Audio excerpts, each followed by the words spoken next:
Nata e 25, lufta e Hunenit. Shpirt lartësia e profetit, oj bija ime, bëri që t'i fitoj zemrat e idhujtarëve të Mekës, shumë nga të cilët e pranuan fenë islame, ndërsa të tjerët e njohën Muhamedin a.s. si sundues. Hyrja e profetit në Mekë ishte një gjë e papritur. Shumë nga fiset rreth qytetit e morën vesh vonë pushtimin e qytetit nga muslimanët. Disa prej këtyre fiseve u tronditën dhe nuk e pan me sy të mirë këtë fitore të shkëlqyer të fesë islame.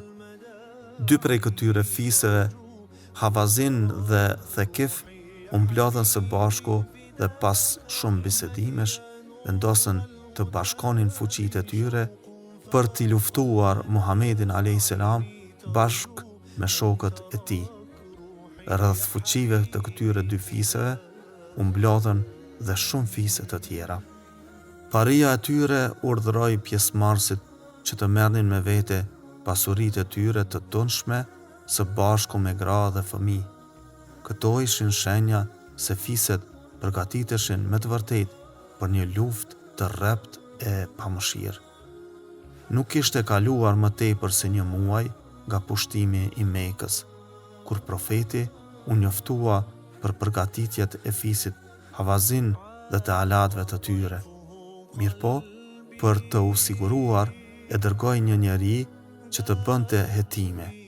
I dërguari u kthye me të shpejtë dhe pohoi vërtetësinë e lajmit, duke dhënë informacione të plota mbi lëvizjet e armiqve. Koha nuk priste. Menjëherë u dha kushtrimi për luftë.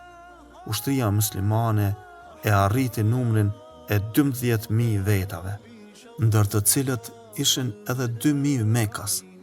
Këtë herë, ushtritë muslimane ishin të pajisura mirë me armët që i kishin marrë hua nga paria e Mekës. Prandaj, shumica e tyre nuk dyshonin se do të shkatërronin armikun menjëherë. Megjithatë, ky mendim nuk u doli i vërtetë. Fisi Havazin me shokët e tyre ishin të rregjur në luftë e nuk u trembi syri. Muslimanët marshuan për në sheshin Hunein, ku kishte zënë vend ushtria armike. Për të arritur atje, duhej të kalonin nëpër një lugin. Armiku në të dyja anët kishte vënë pusia.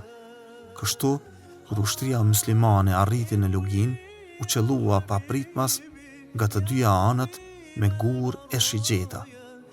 Rëbeshi i gurve dhe i shigjetave i trembi kuajt e devet dhe i bëri kalorësit të humnin kontrollin mbi ta. Përfundimi ishte një tronditje e madhe e forcave muslimane, të cilat filluan të iknin. Muhamedi a.s. mbeti në sheshin e luftës me një grup shumë të vogël të shokëve të vet, të cilët zbritën nga kuajt dhe i u lutën që të ktheheshin, sepse po të vdiste ai, do të zhdukej feja islame.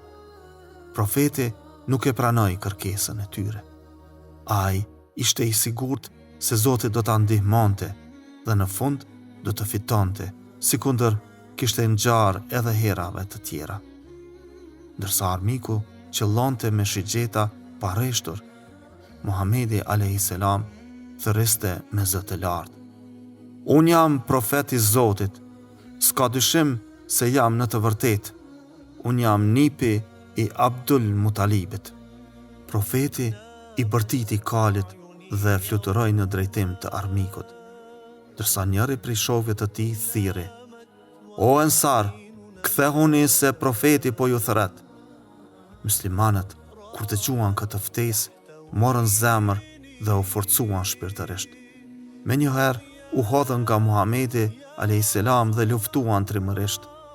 Armiku nuk ishte në gjendje të i qëndronte sulmit të muslimanëve, ikën me të shpejtë dhe shumë prej tyre u mbyllën në fortesën e qytetit Taif.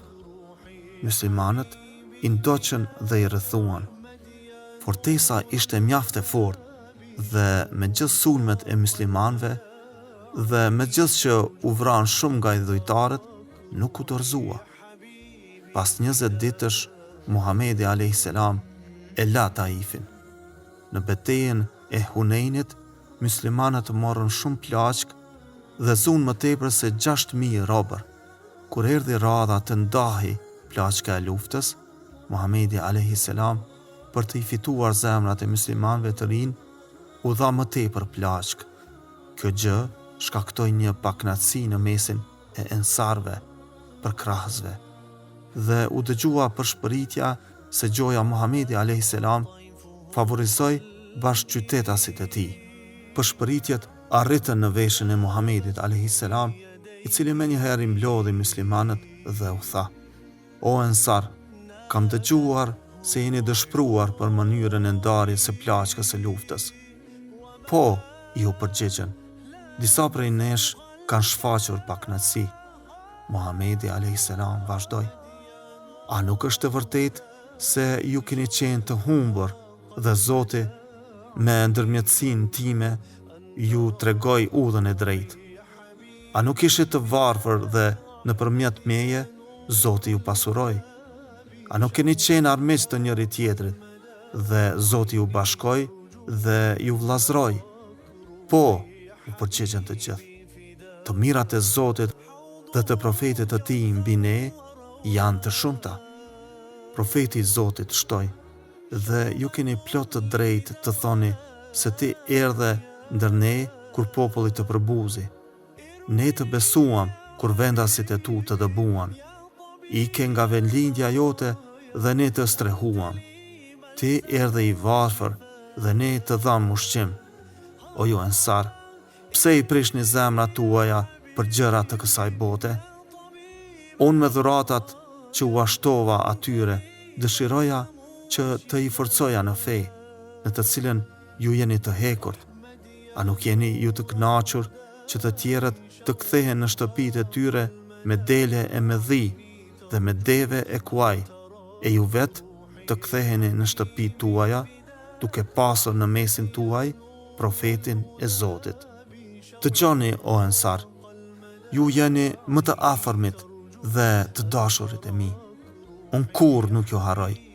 Për Zotin që ka në dorë shpirtin tim, sikur të shkonte tërë populli në një udhë dhe ensarët në një udhë tjetër, unë do të shkoja me ensarët.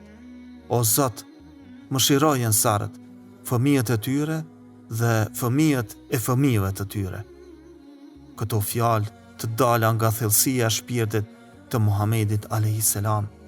bën përshtypje të thellë në shpirtrat e ensarve. Plot mallëngjimi dhe gëzimi rrodhën mbi mollzat e faqeve të tyre dhe të gjithë me një zë thanë: O profeti i Zotit, ne jemi të kënaqur me pjesën tonë, domethënë me ardhjen tënde me ne. Si nga kjo ngjarje të jetës së profetit, ashtu dhe nga lufta e Hunenit, kemi mjaft çka të mësojmë. Këtu na jepet të kuptojmë se njeriut kur nuk duhet t'i rritet mendja, se mendja e madhe është e zeza e të Zotit. Njeriu nuk duhet të thotë se kjo punë do të kryhet sepse kam punuar për të, por duhet të veproj sa më tepër për qëllimin që synon dhe pastaj të i lutet Zotit që ta ndihmoj për të dalë me sukses, nëse do që me të vërtet t'ja arrijë qëllimet. أن تراك روحي يا حبيبي